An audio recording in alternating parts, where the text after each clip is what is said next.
They say revenge is ugly. Maybe they've just never seen it dressed in roses. At dawn, I stood across the street and watched the roses bloom, 1,000 of them, red, soft, perfect, swallowing the car he loved more than me. Last week, I found her lipstick in his glove box. This week, I left him a masterpiece. By the time he stepped outside, the neighbors were already whispering, their phones up, their faces half shocked, half delighted. He froze, staring at his reflection under the words, "Ask me about my mistress." I didn't need to shout, I didn't need to cry. I just let beauty do the talking. People say revenge is ugly. Maybe they've just never seen it dressed in roses.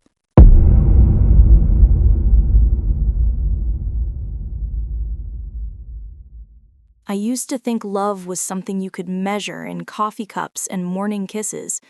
Daniel and I had been together for 6 years, married for 3, and in all that time I believed I understood the architecture of our life together.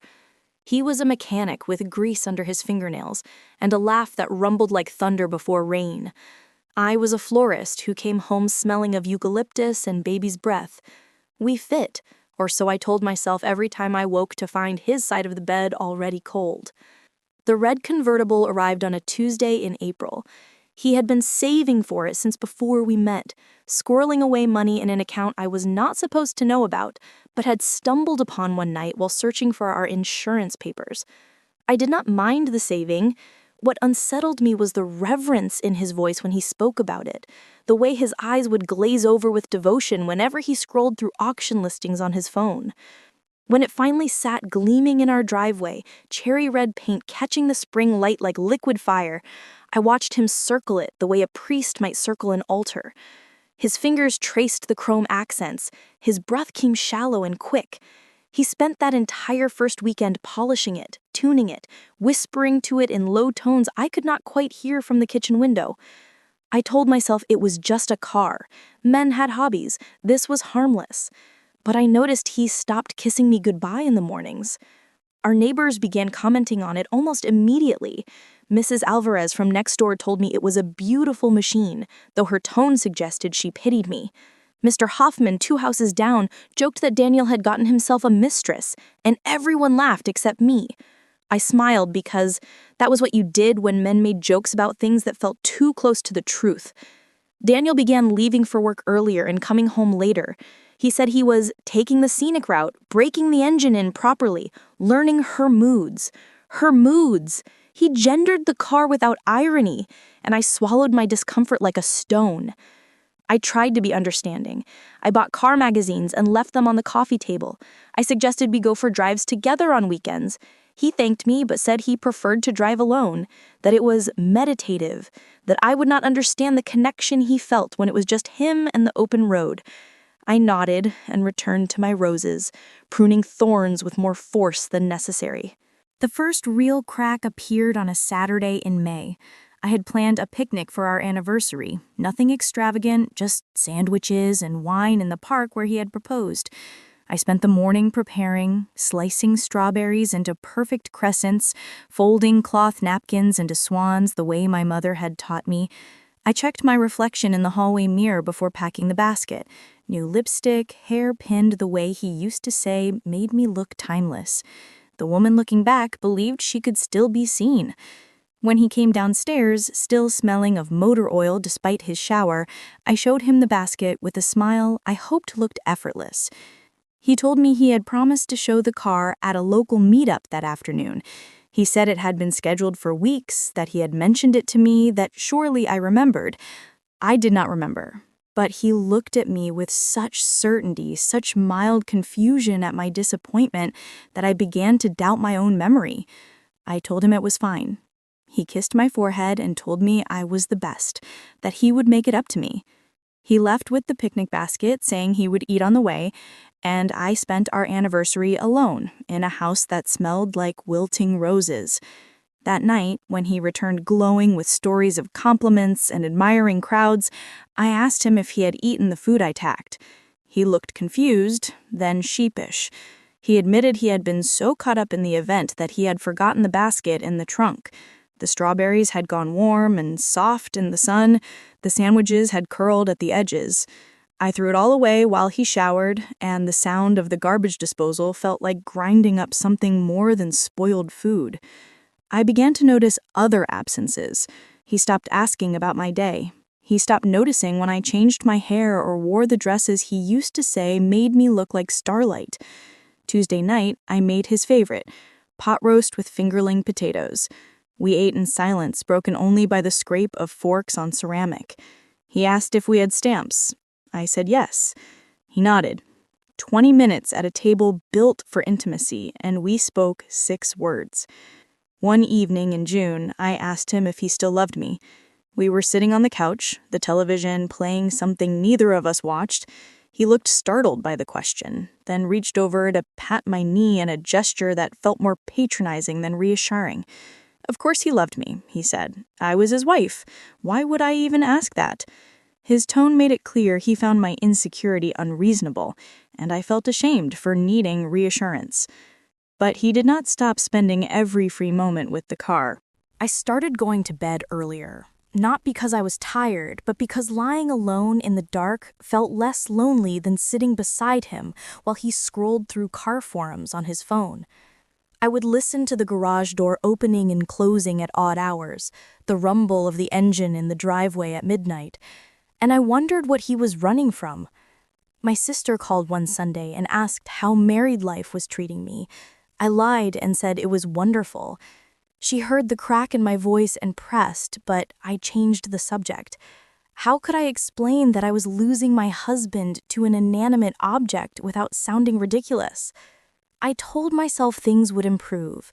I told myself this was a phase, that love required patience and understanding, that I was being selfish for wanting more of his attention. But some part of me, small and sharp and growing, had already begun to suspect that understanding was just another word for surrender. July arrived with heat that made the asphalt shimmer, and my roses drooped despite daily watering. Daniel began working longer hours, or at least that was what he told me. I stopped questioning it. Questions led to explanations that somehow always made me feel like I was the problem.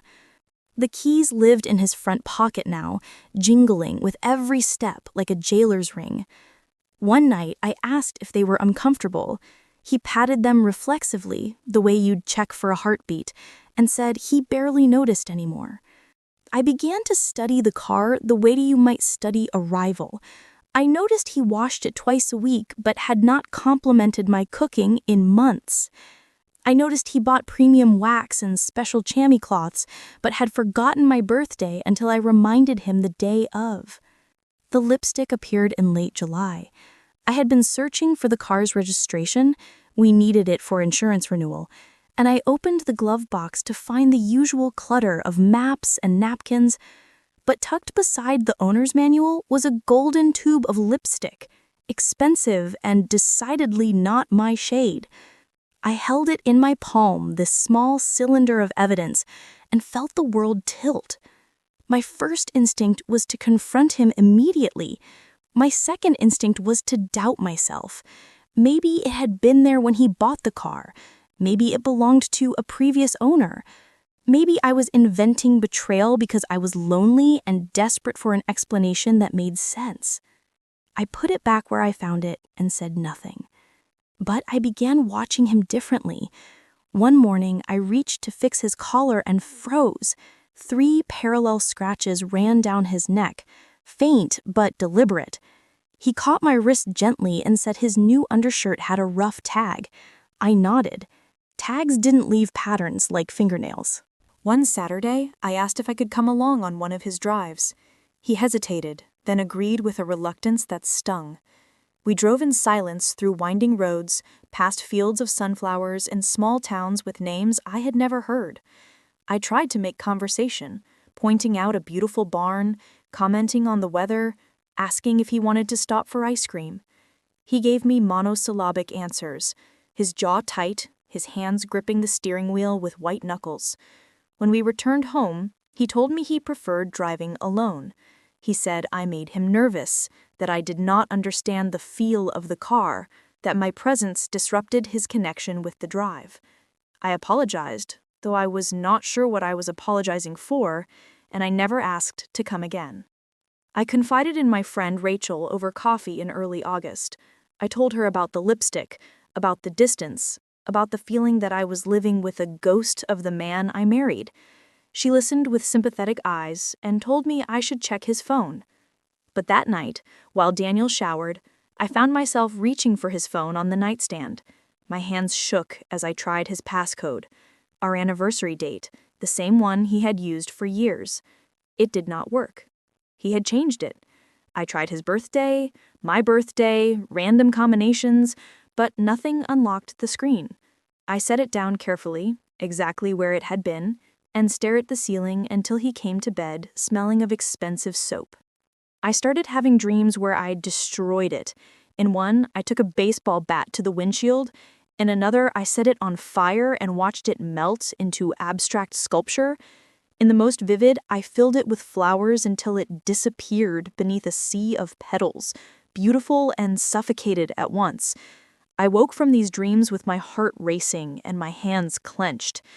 September brought cooler air and shorter days. Daniel announced he was joining a car club that met every Thursday evening. He said it was good for networking, that other mechanics and collectors would be there, that it was important for his career. I did not point out that he had never cared about networking before. I simply nodded and added Thursday to the list of nights I ate dinner alone. One afternoon, I was sorting through the mail when I found an envelope from the toll authority. Automated charges, the kind you barely glance at, but something made me look closer. Line after line of Thursday night crossings, the bridge that led to the coastal towns 30 miles south. The timestamps were always between 7 and 9 in the evening, always Thursdays, always the same route. The bridge was 32 miles from our house. His lie was closer. The second lipstick appeared in the glove compartment in October. A different shade this time, coral pink, where the first had been deep red. This one was half used, carried regularly, a staple rather than an accident. I held it up to the light and imagined the mouth it had touched, the woman who had sat in the passenger seat I was no longer invited to occupy. I replaced it carefully and walked back into the house. My hands did not shake this time. Something in me had solidified, hardened, turned from soft flesh into something closer to stone. That night, I asked Daniel directly if he was having an affair. We were in the kitchen, him eating leftover pizza standing up, me pretending to organize spice jars I had already organized twice. He looked at me with genuine confusion, then laughed. An affair, he repeated, as if the concept was absurd. When would he have time for an affair, he asked, between work and taking care of the car? He said I was being paranoid, that I was inventing problems because I could not handle him having interests outside our marriage. I stood there holding a jar of oregano, watching him laugh at my pain, and something inside me made a decision. He asked if I was okay. I told him I was fine. He seemed relieved and went back to his pizza, already checking his phone for messages I would never be allowed to read. I was not fine, but I was finally, terrifyingly clear about what came next. The clarity came in pieces, like light through breaking clouds. I spent the next weeks moving through my days with a strange new calmness that I recognized as dangerous. I smiled when Daniel left for his Thursday meetings. I wished him well when he took weekend drives. I asked no questions and made no demands, and he seemed to relax into this version of me that asked nothing from him. But I was not passive. I was planning. I began with research. I learned that the car was a 1967 Mustang convertible, a collector's item worth $40,000. I learned that its value was tied partly to its pristine condition, original paint, no modifications, showroom perfect. I learned that Daniel had insured it for twice what our house was worth. I learned that he posted photos of it constantly on a social media account I had not known existed, and that a woman named Amber hearted every single photo. Amber. I clicked through to her profile. She was younger than me by a decade, blonde where I was brunette, fond of selfies taken in car interiors. Her location tag showed she lived 2 towns over, close enough for Thursday evening visits. In one photo from 3 weeks ago, I could see the edge of a red leather seat behind her. In another, her nail polish matched the coral lipstick I had found. I did not feel rage. I felt something colder, more surgical. I felt like a woman who had been handed a scalpel and finally knew exactly where to cut. I began gathering roses in mid-October. My flower shop had excess inventory, blooms that were still beautiful but past their prime for bouquets, destined for the compost bin. I took them home in my van each evening, dozens at a time, and stored them in the basement in buckets of water. Red roses, specifically. Nothing but red. Daniel never went to the basement, so he never noticed the forest of thorns growing beneath our feet. I needed more than my shop could provide, so I called in favors. I told my supplier I was doing an installation piece for a charity event, that I needed 1,000 roses, that cost was not an issue. He gave me a discount for bulk and asked no questions. Florists understood that sometimes beauty required excess. The roses arrived over the course of 2 weeks. I signed for delivery while Daniel was at work, storing them in the garage in coolers I had bought specifically for this purpose. The garage smelled like a funeral home, thick and sweet and cloying. I kept the door closed and told Daniel I was reorganizing my supplies, that he should keep parking the car in the driveway. He seemed pleased that I was finally respecting the car's need for space. I planned the execution for a Thursday night. Daniel left at 6 for his meeting, kissing my forehead in that absent way he had perfected, telling me not to wait up. I told him to have fun, and I meant it more sincerely than he could have understood. I waited until 8, giving him time to be far away and deeply distracted. Then I began. I worked methodically, starting with the interior. I removed the stems from 500 roses, leaving only the blooms, and piled them into the convertible's interior until the seats disappeared beneath a sea of red. I layered them carefully, creating depth, making sure every inch of leather vanished. The glove box gaped open, revealing more petals. The lipstick tubes now buried treasures in a garden of exposure. The exterior took longer. I used floral wire to attach full roses, stems intact, to every surface. I wired them to the hood, the trunk, the doors, the bumpers.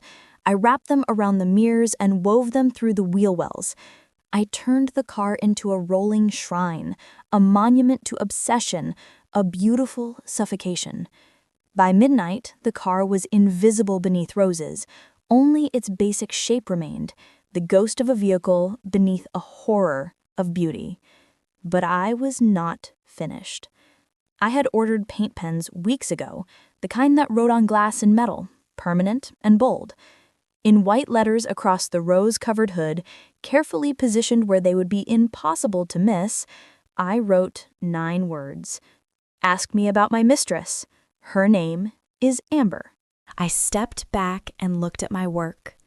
In the darkness, lit only by street lamps, the car looked like an art installation, like something that belonged in a museum of broken hearts. The roses glowed dull red in the orange light, their petals already beginning to curl at the edges. By morning, they would have wilted slightly, would have begun their slow decay into rot. The timing was perfect.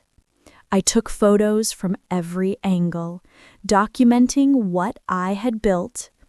Then I went inside, showered away the pollen and sap, and went to bed. I slept deeply for the first time in months. I woke before dawn, made coffee, and positioned myself at the window with a clear view of the driveway. The neighborhood was still dark, the air cool and misty. I waited with the patience of someone who has already won. Daniel came home at 5:30 in the morning, later than usual even for his Thursday meetings. I heard his engine turn onto our street, heard the engine purr to a stop at the curb. Then I heard nothing for a very long time. I watched him through the window. He sat frozen in his driver's seat, staring at the rose-covered convertible in our driveway. His mouth hung open. His hands gripped the steering wheel, even though he was already parked. Minutes passed. He did not move. Finally, he got out of his car slowly, like a man approaching a bomb. He walked up the driveway, circling the installation, reading the words on the hood once, twice, 3 times. His face sipled through confusion, shock, horror, and something close to grief. Lights began turning on in neighboring houses. Mrs. Alvarez appeared on her porch, her phone already raised. Mr. Hoffman came out in his bathrobe, laughing in disbelief. More neighbors emerged, drawn by the spectacle, their faces lit by phone screens as they photographed and filmed. Daniel saw them. He looked up and around, realizing he had an audience, that his private humiliation was now public theater. He pulled at a rose, trying to remove it, but the floral wire held firm. He tried to wipe away the words on the hood, but the paint was designed to be permanent. His hands came away white and sticky, stained with accusation. I watched him turn toward the house, watched him see me standing in the window with my coffee cup. Our eyes met across the distance of driveway and dying roses. I did not smile. I did not wave. I simply looked at him with the same calm I had been cultivating for weeks, and I saw the moment he understood that this was not impulse or madness, but calculation.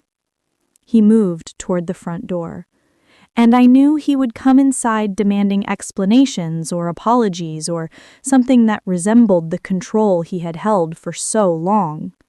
But I had already changed the locks the day before. He knocked first, then pounded.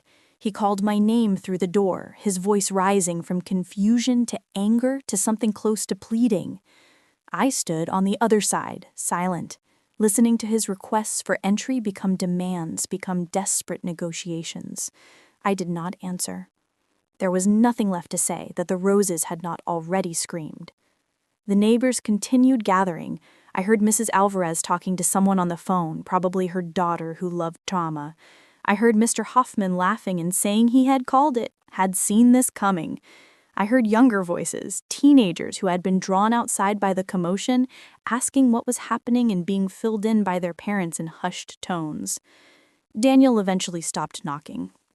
Through the window, I watched him return to the driveway, to his beloved car turned spectacle, to the evidence of his worship and my rage. He stood before it looking smaller than I remembered, diminished by exposure. My phone began ringing. I ignored it. It was Daniel, calling from outside our house, a gesture that would have been funny if it was not so pathetic. When I did not answer, he started texting. The messages came rapid fire, notifications lighting up my screen like fireworks. He wrote that I was insane. He wrote that I had destroyed something valuable. He wrote that he could have me arrested for property damage. He wrote that the car was in his name, that I had no right, that I would pay for every cent of restoration. His texts devolved into digital space with nowhere to land. I responded with a single text. I paid for half of everything you own, including that car. Community property, remember? He went silent for a moment, and I knew he was calculating, remembering that the money he had saved had come from an account we both contributed to, that the car's title might be in his name, but the funds were marital. I followed up with a second message. Also, your girlfriend should know those roses cost more than whatever you've been spending on her. I included a screenshot of Amber's profile, one where she was posing in his passenger seat wearing the coral lipstick, her smile wide and ignorant of consequences. His response took 5 minutes. When it came, it was 3 words. We should talk. I typed back, we are, just not the way you wanted. I made myself breakfast while he remained outside. I scrambled eggs and toasted bread and ate slowly at the kitchen table, tasting each bite. Through the window, I watched him make phone calls, probably to tow companies or detailers or lawyers. I watched him argue with someone on the phone, his free hand gesturing wildly at the roses. Then a knock came at the door, different from Daniel's frantic pounding. Measured. Official. I opened it to find 2 police officers on my porch. Behind them, Daniel stood with his arms crossed, his expression somewhere between vindicated and exhausted. Mrs. Alvarez watched from her yard, phone still recording. The older officer, badge reading Torres, glanced at the rose-covered car, then back at me. He said they had received a call about property destruction. He asked if I was the homeowner. I said I was. He asked if the vehicle in question was mine. I said it belonged to my husband and myself, that it was marital property purchased with joint funds, and that I had documentation if needed. Daniel tried to interrupt. Officer Torres raised a hand and told him to step back. The younger officer asked if I had damaged the vehicle. I said I had decorated it. I said I had used floral wire and paint pen, both of which could be removed, and that I had not punctured, scratched, or mechanically altered anything.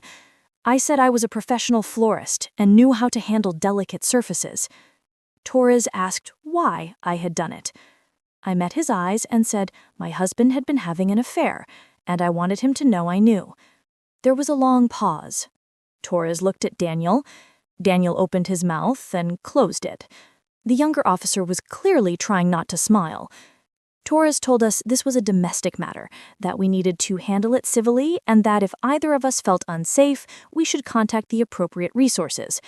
He told Daniel, since the car was jointly owned, he could not press charges for vandalism. He told me that I should keep the peace and avoid further property alterations. He told both of us to consider legal separation if the marriage was no longer tenable. Then he looked at the car one more time, shook his head slightly, and said it was actually kind of beautiful in a sad way. They left. Daniel stared after them as if they had betrayed him personally. I closed the door and passed the hallway mirror on my way to refill my coffee. The woman reflected there wore no makeup, dressed in yesterday's clothes, and did not flinch at the pounding that might resume behind her. I almost didn't recognize her calm. The law had come to his rescue. It left on my side. Daniel stood in the driveway after the officers left, staring at the rose-covered car as if willing it to explain itself. Then he moved toward it with sudden purpose, yanking open the driver's side door with enough force that petals scattered like startled birds. He climbed inside. I watched from the window as he fumbled for the ignition, his movements sharp with desperation.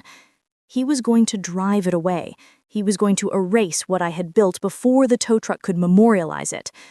The engine turned over once, twice, then died. He tried again. The starter whined. Petals had gotten into the air intake, clogging the system, suffocating the machine the way he had suffocated me with neglect. The car would not start, would not obey, would not save him. He slammed both palms against the steering wheel. The horn bleated once, weak and defeated, and Mr. Hoffman laughed from his porch. I took another sip of coffee. The tow truck turned onto our street 5 minutes later. I recognized the logo, the towing company Daniel used for his shop. 2 men got out, looked at the rose-covered car, looked at Daniel, and appeared to be suppressing laughter. They walked around it, assessing the situation. One took photos. The other made a call. They talked to Daniel for a long time, and I could read the body language even from my window. This was not a standard tow. This was a situation. This would cost extra. Eventually, they produced tarps and began attempting to cover the car for transport. The roses made it difficult. The wire had been secured with the determination of someone who wanted the beauty to last long enough to burn into memory. They managed to get partial coverage, enough to make the car look like a lumpy blue ghost, and loaded it onto the flatbed with visible effort. Daniel rode with them, leaving his own car parked at the curb. Before he left, he looked back at the house one more time. I had moved away from the window by then, but I knew he was looking. I knew he was hoping I would appear, would give him something to hold on to, anger to match his own, or regret he could exploit. I gave him neither. I gave him only absence. The house was silent after he left. The neighbors dispersed slowly, returning to their own lives but carrying the story with them. I knew by noon it would be all over our small town. By evening, it would have reached the car club, the Thursday meeting attendees, the Ambers of the world. My phone rang in the afternoon. My mother, who had somehow already heard, she asked if I was all right, if I was safe, if I had somewhere to go. I told her I was home, that I was fine, that I had never been more certain of anything. She said she understood, but sounded like she did not, quite. She told me she loved me and to call if I needed anything. Rachel called next, her voice bright with vindication. She said she was proud of me, that she had always suspected that Daniel had never deserved me.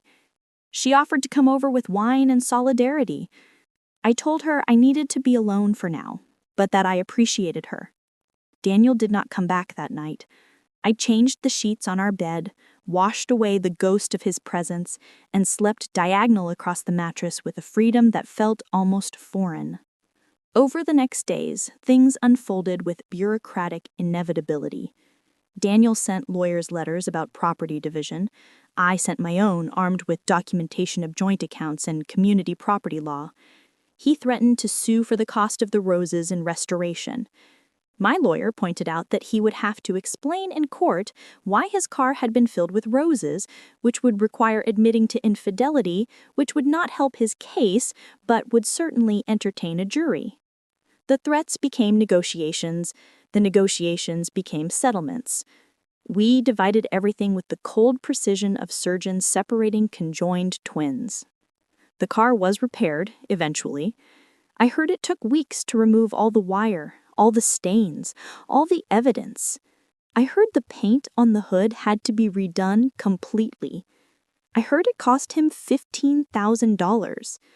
I heard he sold it 2 months later. I heard Amber left him after the photos went viral in local social media groups. I heard a lot of things, but I no longer cared about Daniel's story. I was too busy writing my own. The divorce finalized in spring, exactly 1 year after the red convertible had first appeared in our driveway. There was symmetry in that, a kind of poetic closure I had not planned but appreciated. I signed the papers in my lawyer's office with a pen that felt lighter than air, and when I walked out into April sunshine, the world seemed sharper somehow, more vivid, as if I had been living behind gauze and had finally pulled it away. I kept the house. Daniel took most of the furniture, but I did not mind. I bought new pieces slowly, filling the space with things I chose, colors I liked, textures that pleased only me. I painted the bedroom a deep teal that Daniel would have hated. I hung art that made no sense to anyone but me. I planted a garden in the backyard, filling it with roses, red ones naturally, and pink and white and yellow too, a riot of color that bloomed with wild abundance. My flower shop thrived. Somehow, the story of the roses had spread, not in the malicious way I had feared, but in a way that felt almost celebratory. Women came in asking for arrangements, mentioning they had heard about my work, saying they admired my artistry. They came because they saw in me something they recognized, the resilience that came from choosing yourself when someone else had chosen against you. I became known for dramatic installations. Someone hired me to create a floral display for a gala that involved 500 hanging roses suspended at different heights, creating a canopy of crimson overhead. Someone else commissioned me to design a wedding arch that looked like it had grown wild from the earth, untamed and gorgeous. I said yes to projects I would have once found intimidating, and I discovered I was capable of more than I had known. My social life expanded in unexpected ways. I joined a book club that met on Thursdays, reclaiming that night, filling it with wine and laughter and discussions of novels where women burned things down and walked away. I took a pottery class where I made bowls that were lumpy and perfect in their imperfection. I traveled alone for the first time, spending a week in Portland wandering through gardens and drinking coffee in cafes where no one knew my story. I went on dates, eventually. Some were awkward, some were pleasant. None of them were Daniel, and that was exactly the point. I learned what I wanted and what I would no longer tolerate. I learned to state my boundaries without apology. I learned that being alone was not the same as being lonely, and that companionship should add to your life, not subtract from it. People asked sometimes if I regretted what I had done. They asked if it had been worth it, if the revenge had brought me closure. I always paused before answering, wanting to be truthful rather than performative. The truth was complicated. The revenge itself had been a moment, cathartic and necessary, but it was not what saved me. What saved me was the decision beneath the revenge, the choice to stop shrinking, to stop apologizing for needing love and attention, to stop making myself smaller so someone else could feel larger. The roses had simply been the visible manifestation of an internal revolution. I did not regret it, but I also did not define myself by it. I was not the woman who buried a car in roses. I was the woman who learned to bury her silence, who learned to let beauty speak when words had failed, who learned that sometimes love meant loving yourself enough to leave. I thought about Daniel occasionally in the way you might think about a book you had read once and half remembered. I heard he had moved to another state, had taken a job at a bigger shop, had started over in a place when no one knew his story. I wished him neither ill nor well. I simply wished him away from me, which he was, which was enough. The hardest part was not the leaving, but the rebuilding. It was learning to trust my own judgment after years of doubting it. It was unlearning the habit of making myself convenient and learning instead to make myself whole. I learned that grace was not silence. Grace was knowing when to speak and when to act and when to walk away. Grace was planting roses in your own garden instead of placing them on altars that never honored you back. On the anniversary of the day I buried the car in roses, I threw a party. I invited everyone who had supported me, my family, my friends, the neighbors who had witnessed and not judged. I filled the house with flowers, arrangements that were excessive and joyful and completely unnecessary. We drank champagne and told stories and laughed until our sides ached. No one mentioned Daniel. No one had to. Late in the evening, when most guests had left, Rachel found me in the garden. She asked if I was happy, and I realized with some surprise that I was. Not in the uncomplicated way of fairy tales, but in the hard-won way of someone who had fought for their own peace and emerged victorious. I told her I was, and she hugged me, and we stood among the roses as the sun set in shades of gold and pink and red. Inside, the house smelled of champagne and laughter and the lingering sweetness of celebration.